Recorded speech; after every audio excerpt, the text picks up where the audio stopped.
Di nakakayano sa pagbabago. I'm Myla Rosario Tingke, the First Lady Mayor of Tuguegarao. I'm 48 now, and I've been serving the public for almost 12 years. First as a city councilor for 9 years, 3 terms, and as an ex-officio board member. I'm a mother of 4, dun sa mga hindi pa nakakaalam.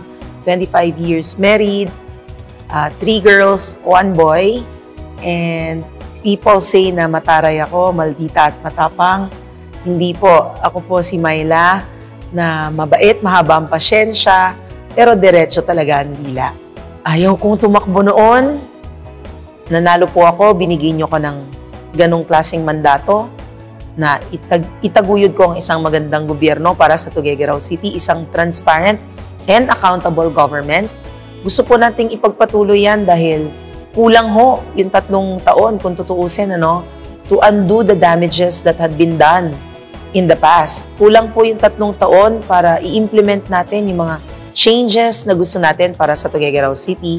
At naumpisahan na ho natin, we have been getting so much recognition from the national government, the national agencies, sa ating mismong Region 2, na nakikilala na ang Tuguegarao City. So gusto nating ituloy lang yung progresong nakakamit na natin.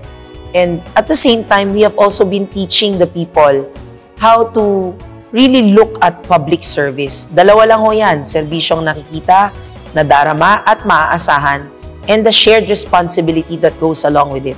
Sa atin ho, sa Tuguegarao City, sabi natin, ang gobyerno, kinakailangang ang serbisyo must be seen by the people, must be felt by the people, and must be relied on.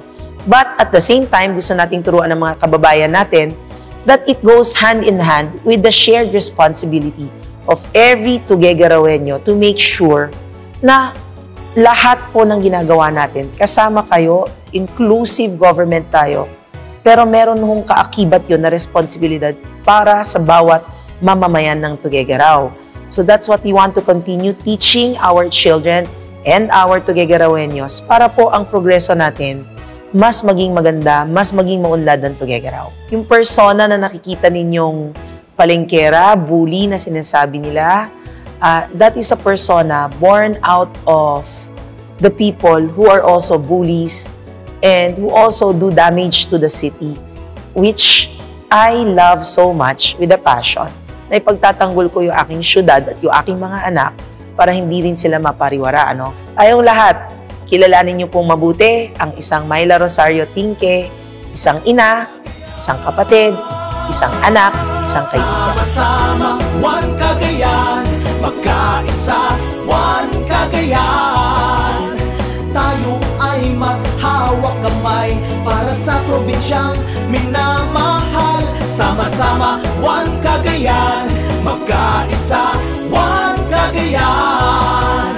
Tuloy-tuloy sa pagbabago, sa progreso at sa pag-asenso. Kapit-bisig na isip